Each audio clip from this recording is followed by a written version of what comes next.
How many of you know Chebando? How many of you know kitagobwa? Kitagobwa nangabo kitezi. My dad, you know, many years ago, St. Paul's Church, kitagobwa, awaliwo ekigo ky'abaminsani, Church Missionary Society. You know, I told you my dad was born. Kakati kiriwo ekiti. Temumanyi bintu bino. Ffe tuluuzinze ebintu bingi nnyo. My grandmother, originally, they are from Bunyoro, Mitiana, Ebugangaizi. Do you know this Bunyoro kingdom was annexed, part of it, by Buganda? And then we end up having what they call the lost counties in between. Yemitiana ne Mubende, Masindi, Kasanda. Many years ago.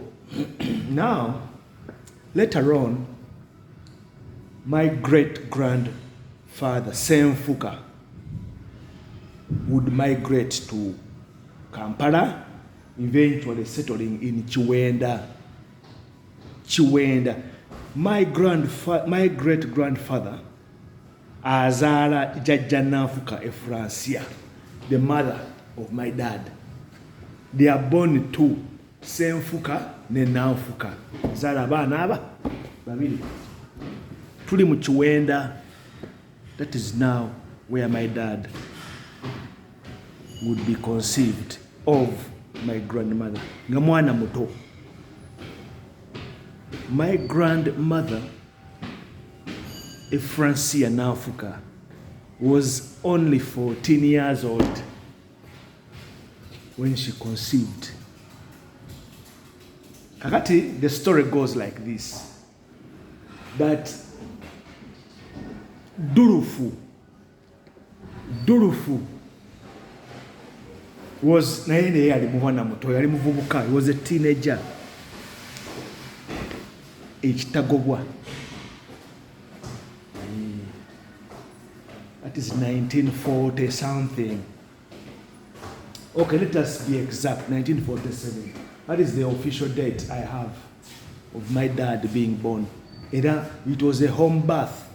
Omuzalisa, or omuzalana, whatever they used to call it. So my grandmother would have the child taken away. My dad was taken away from my grandmother. Are you with me? So at a very young age, my dad was stripped off. Muchwenda. Hakati, this is the irony. Nti botuka mu Kitagobwa Trading Center of Kitagobwa. Mulaba wali St. Paul's Church, the church that my dad later on would put a lot of money in it to have it even expanded. Walinga wechigo. So back in the day, the missionaries would take away the children. Ngababa labeling about orphaned children. So we are assuming that from a very young age, my dad is staying in the church missionary society.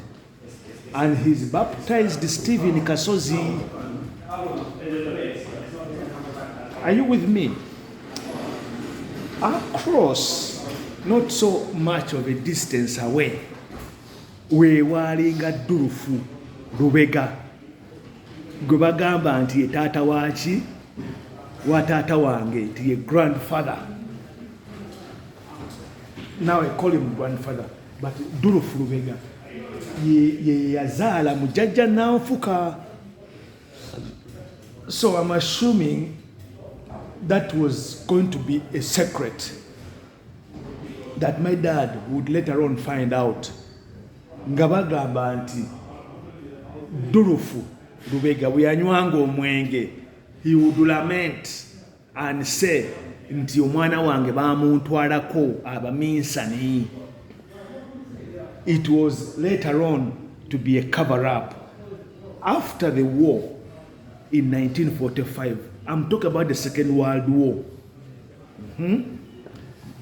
Muzeyi Musisi nti yali alwanye mu lutalo sematalo kubanga abamu balwana naye tebagenda mu action.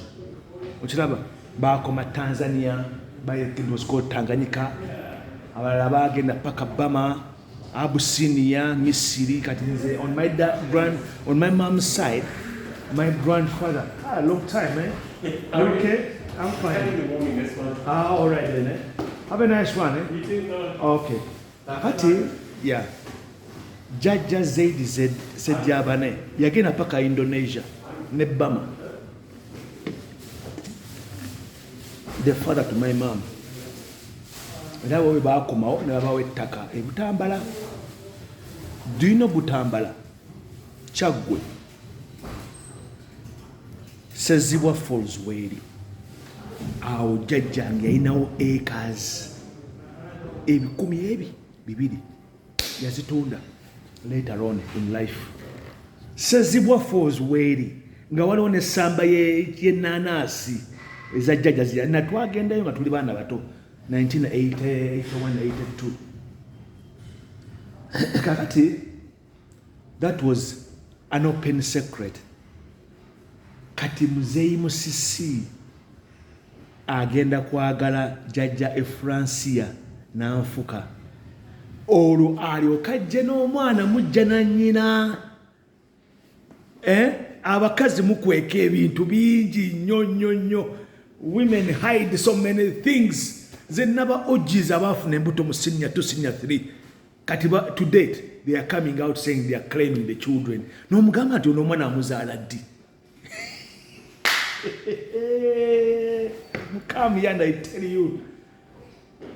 Waliwo n'omwana, I remember when we were in school, I think P7. Yes. Hello. You are finished? I finished. Okay. Have a nice weekend. Thank you. See you. All right. See you again. Kakati omwana yafuna olubuto mu P7. Naye I think ekyo baakikweka mu family. Baana addamu mulaba ojji oyo wange. After many years, nga mboko. But she must have been around 12, 13. Nekyo baakikweka mu family. Naye omwana yamuzaala.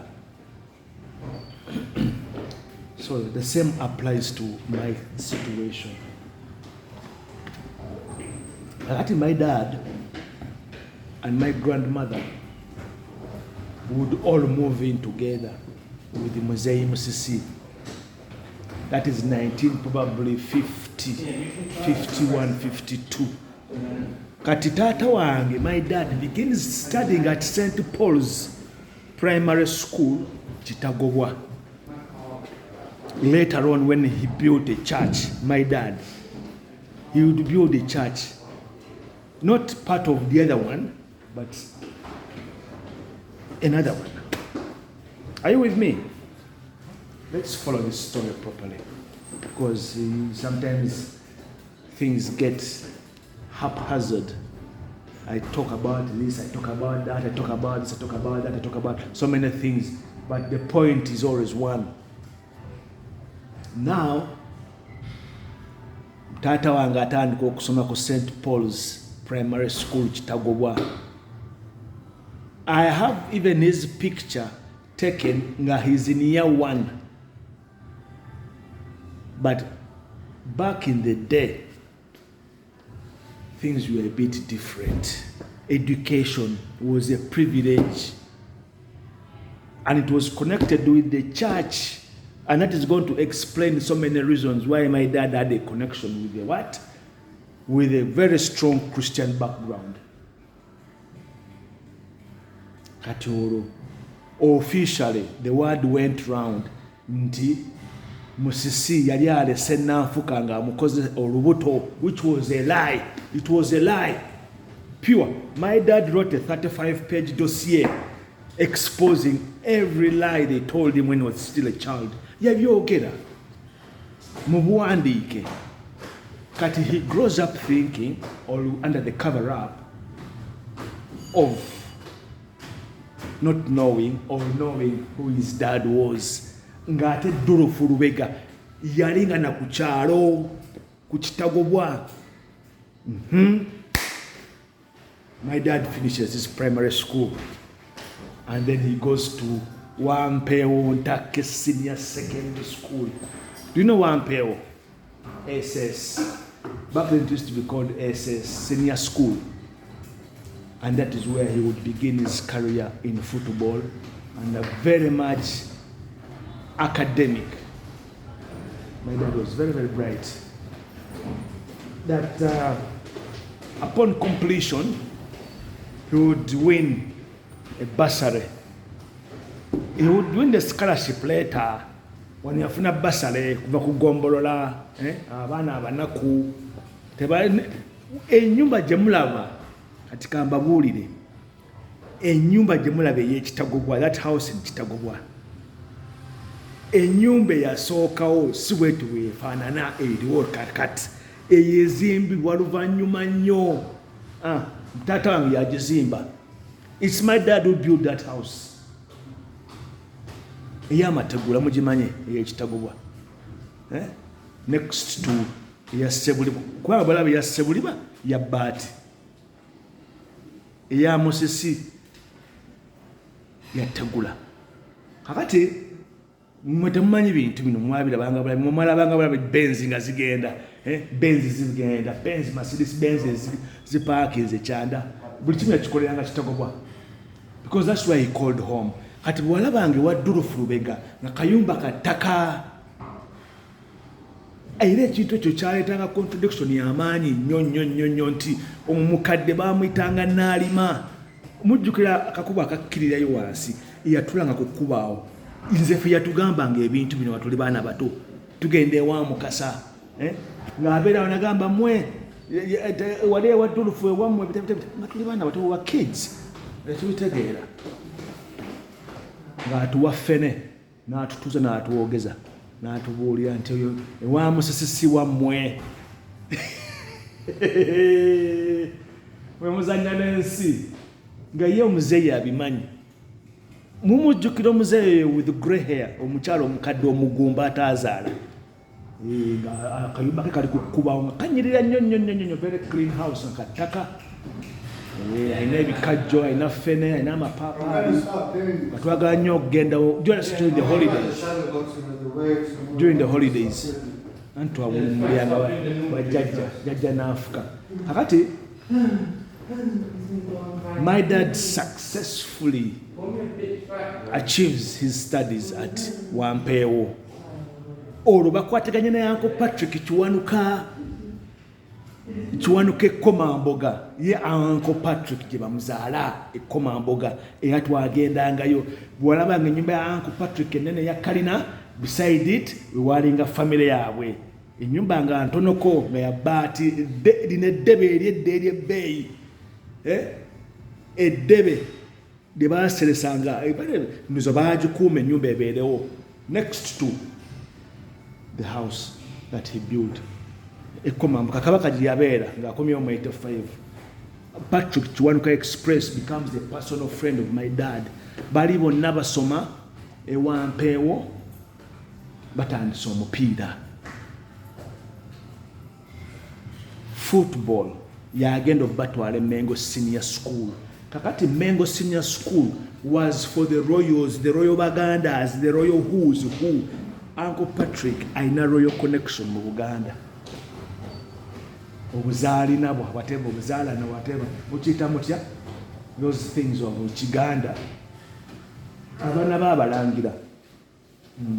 Ninga balina omukwano gw'amaanyi nnyo. Kakati Uncle Patrick ng'alina akagaali kalaale. Ekarale bike egaali zedde ezaali z'e Bulaaya nga bavuga bonna. See you coach. Okay. Nga basotta bonna akagaali ako paka Mengo ogenda okusoma. Gwe mukwano gwa Uncle Patrick ne taata wange gwava childhood basoma bonna ewampeewo. My dad would walk from Kitagobwa mailo no zazalinga 6-7 paka ewampeewo. Uncle Patrick would cycle his bike from Komamboga paka wampeewo. If you didn't know that's their foundation, and it would shape so many things later on in their lives. Nebafuuka ba Luganda ate ne beemanya nti baali mu kika kyekimu bangabi, ffe tuli bangabi. Bino ebyenjaza whatever kiri the Chandan name is, my official name is Bukenya. Temukimanyi kati kambabuulire. Bukenya gemanya gange. Chanda is not even a name, but it is given to my dad by Musisi. Fe muzeeyi Musisi atwagala nnyo ng'abazzukulu, yatwala ng'abazzukulu be abaasooka. Maama wange kumbaga, he was the darling, my dad. Yeah. Era Musisi teyakolayo mbaga yena mu baana be bonna byazaala. Yakola ya Chanda. Reason being that obugagga bwonna tatange bwe yaleeta yabuleeta ku Musisi nga taata we n'atabukola eri wa Durufu. Era that is going to be a very big contradiction in 1990 when my dad passes away. Temwamanya byaliwo, I've never told you these things. Temwabimanya byaliwo mu 1990. Because my dad wrote a will and a testimonial which collided with what Musisi had put in plan. Kubanga tata wange yalwalira Kitagobwa ng'ali ne jjajja Efrancia n'afuka maama we n'amubuuza ebibuuzo bingi nnooza bingi nnyo. Kwe kutuula wansi awandiike dossier, testimonial. My dad was very, very educated. Yali mugezi nnyo, naye kati he was stuck between the rock and the hard place. Kiraba munfuna bulungi nnyo ng'omwana. Akuze bamugamba kino, akuze alaba bino, ate bw'agagawadde. It's a different story. It's a very, very big conflict, let me tell you. If you are in between. Kati mu Kiwenda olwo jjajja avuddeyo bazze Kitagobwa next to Sebuliba. Kati omukwano gwa muzeeyi Musisi ne Sebuliba nagwo gwina gye gwava. I'll come to that discussion one day. Yes, but how they ended up, both of them baali basuubuzi nga basuubula. Era omwana eyabalimu wakati kati otata wange ayingidde ebya cooperative 1969 bagenda okugaggawala bafune ebyamataka. People don't know these things. Era story ya tata wange, it is worth a documentary because it has a lot. Wakati ffe abaana twali mu crossfire, we didn't know, but me, I remember so many things. Kaali nga bazimba ennyumba ey'Ekitagobwa taata wange, twagendangayo because when my dad becomes rich in 1969, his first job kuzimba ennyumba ya Kitagobwa eyo. Era n'agibeerangamu for about 2, 3, 4 years. Olwo nga bazimba Kyebando. Kati awo Kyebando opposite Mwami Kawuma awo ewa Sebuliba. Kati they are beginning to do things together. Ettaka lyawo lyali mmannyagaane nga muzeeyi Musisi ng'awaddewo taata wange. And my dad begins to build. N'azimba ennyumba ezo ze mwalaba. Kwe kuli ennyumba emu gy'agenda okuwa maama wange nga marital home. I've got the pictures, people. I will show you our home. Marvelous home. Mwe temulabye ku mayumba old school. old zile nyumba zili kala. People, I wish you had come to our home in Cheba. The man good in the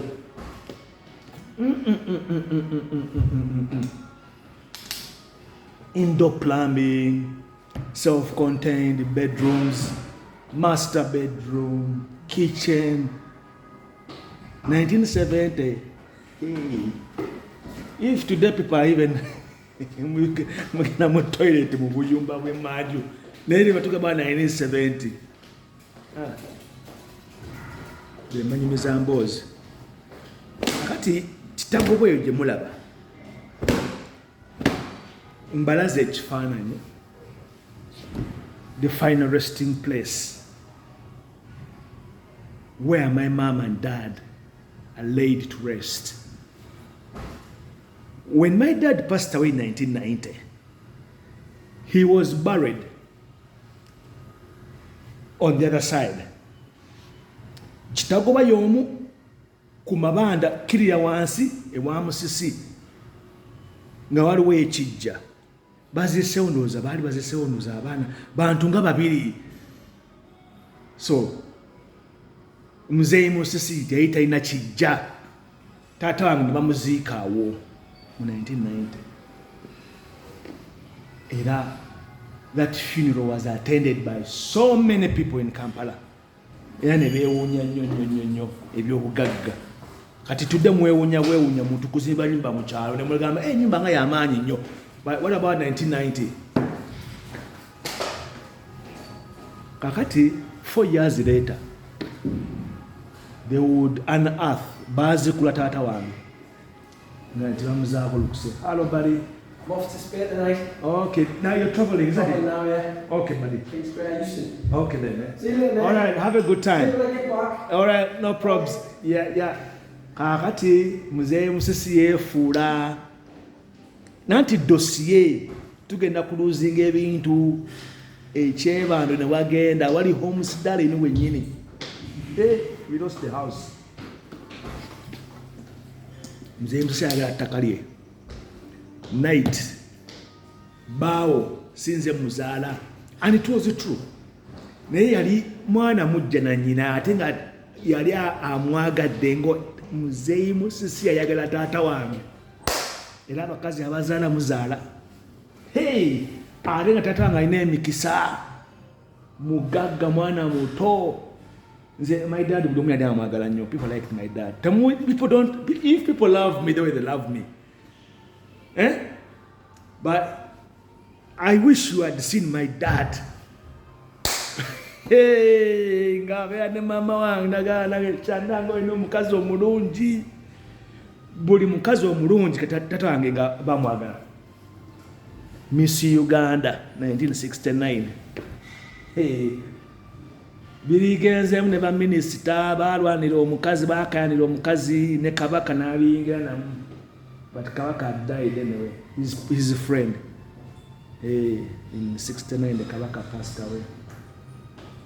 Yeah, that is one kurukuku. When they played football, he scores a goal against. That's how he gets the scholarship to go to Bukalasa, fully paid by Buganda Kingdom.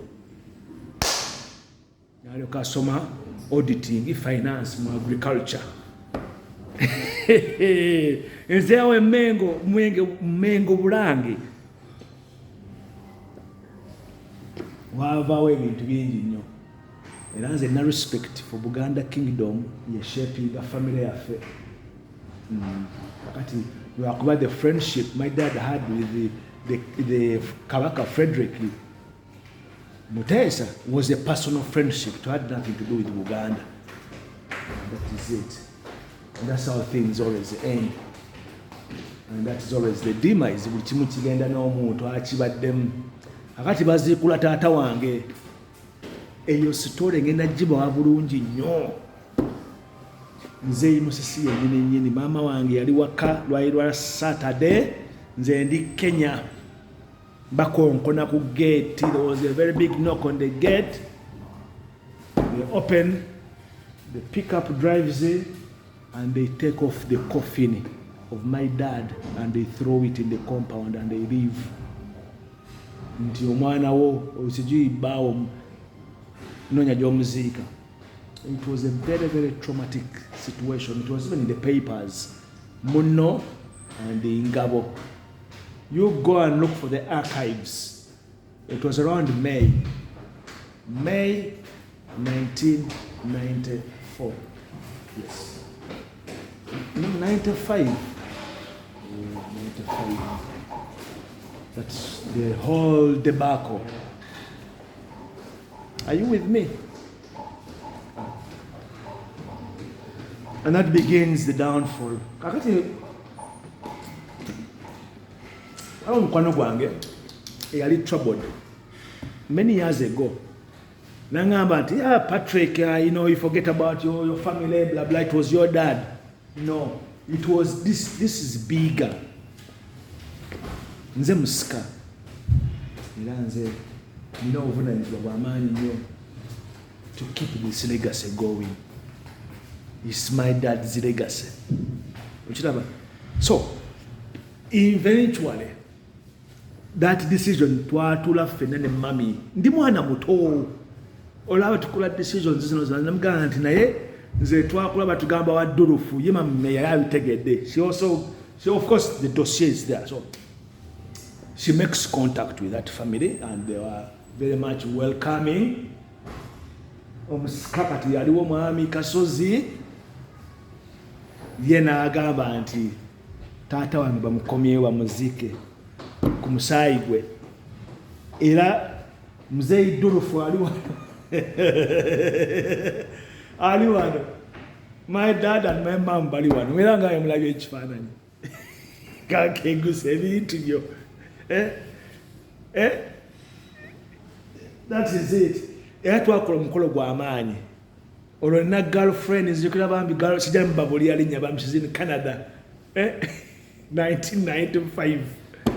Nkomyewo buli mbeera n'omukazi. I've always been with a woman. Ali mu vacation. She was a vacist, senior 6 vacist. Mwana ali mulungi nnyo oyo bambi yambeerera okuba that night tuziikula. Once my dad was buried in the garden. When they threw the coffin in the compound and left, there was a scandal.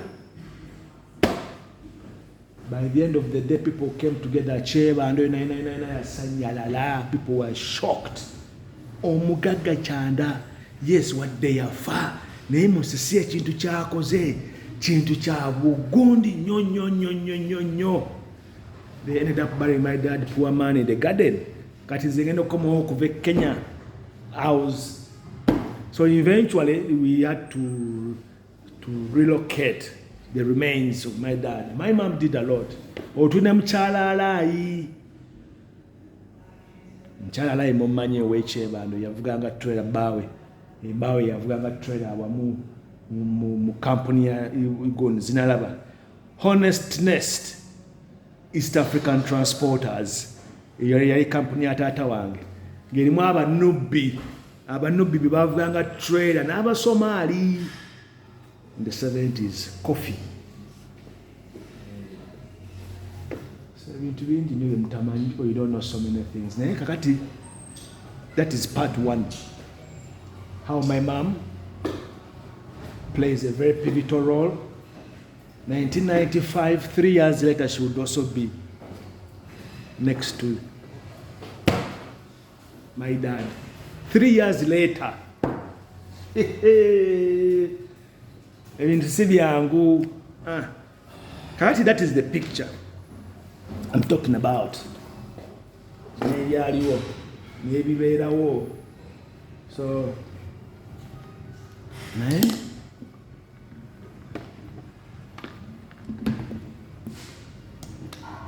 so if you look at things, there's always another story behind the story. Mu kifaananyi ekyo kyemba sharingidde nga ntudde ku cemetery, whatever, grave, ne Annette, step sister wange. Annette, yes guy, all right, I haven't seen you for a whole week. Good, man. You're good? How's it going? Yeah, thank you guys. All right. I see you next week. Upload on TikTok, I'm not following you. All right. Okay. Yeah. Akati ne Annette sister yange yafa. Annette yafa yatufaako, that is 2016. 10 years ago. Annette.